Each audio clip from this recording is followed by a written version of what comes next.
Hello বন্ধুরা, আজকে এই গরমে শহর থেকে একটু দূরে প্রকৃতিকে কাছ থেকে পাওয়ার জন্য একটু দূরে গ্রামের দিকে ছুটলাম। এই গ্রামটার নাম ডোঙারিয়া।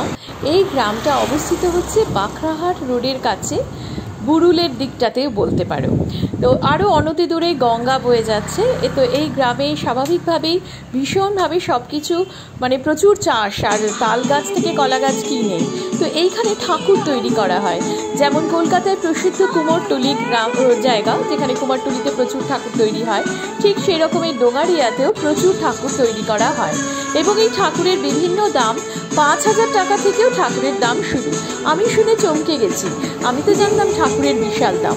তো তখন ওরা জানালো যে না, যেগুলো 4 ফুটের ঠাকুরগুলোর তো হচ্ছে 5,000 টাকা থেকে শুরু, সেগুলো এক চালার ঠাকুর হয়। এবং তারপর আস্তে আস্তে যেরকম সাজ সেরকম দাম আর কি হতে থাকে। এই বড় ঠাকুরগুলোর অবশ্যই 60 থেকে 70,000 টাকা থেকে শুরু হয় দামগুলো। তো এইরকম দামের রয়েছে। দুর্গাপুজো এবার অনেক আগে, অর্থাৎ মহালয়া হচ্ছে একদম বিশ্বকর্মা পুজোর পরেই মহালয়া পড়ছে। তাই ওদের ঠাকুর তৈরি করা শুধু নয়, এমনকি ঠাকুরের গায়ে মাটি দেওয়াও শুরু হয়ে গেছে। কারণ সামনে বর্ষা, তো বলছে যে বর্ষার জন্য আমরা আগেই মাটি লেপে দিচ্ছি, তো ওই জন্য মাটি লেপাও শুরু হয়ে গেছে। এই দেখো খড়ের কাঠামোগুলো তৈরি হয়েছে, এইখানে যেমন কাঠামোগুলো তৈরি হয়েছে, আর এই মাটি দিয়ে এবারে মাটি লেপার বললো কাজ শুরু হবে। এইরকম বিভিন্নভাবে আর কি এক একজন এক এক রকমভাবে শুরু করেছে। তবে মোটামুটি যা দেখছি আমি, ঠাকুর তৈরি করা প্রায় শুরুই হয়ে গেছে।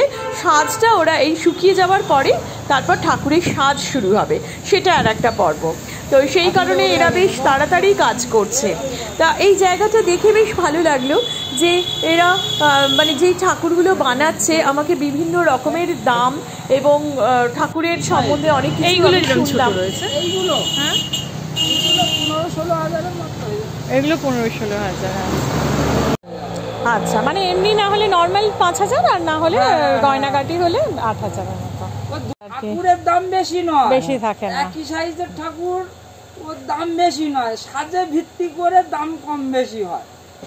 আচ্ছা, ডাকের সাজ একরকম। যেমন আপনার এই ঠাকুরগুলো একই সাইজ একই মাপের, কিন্তু সাজ ভিত্তি করে দামটা হয় 40-এর মধ্যে 1.5 লাখ টাকা পর্যন্ত আছে। আচ্ছা, সাজের উপরে পুরো দামটা। আচ্ছা আচ্ছা আচ্ছা, বুঝতে। মাটির প্রতিমা দেখার পরে চললাম গাছ কিনতে। এখানে প্রচুর নার্সারি আছে। তোমরা যারা গাছ ভালোবাসো তারা এদিকে আসতেই পারো। প্রচুর গাছ দেখতে পাবে নানা রকম দামের, এবং শহরের থেকে অবশ্যই এখানে দাম অনেক কম। তো আমি দেখো কিছু গাছ কিনে বাড়ি ফিরলাম। এইভাবে প্রকৃতিকে সঙ্গে করে নিয়ে শহরের বুকে ফিরে চললাম। টাটা।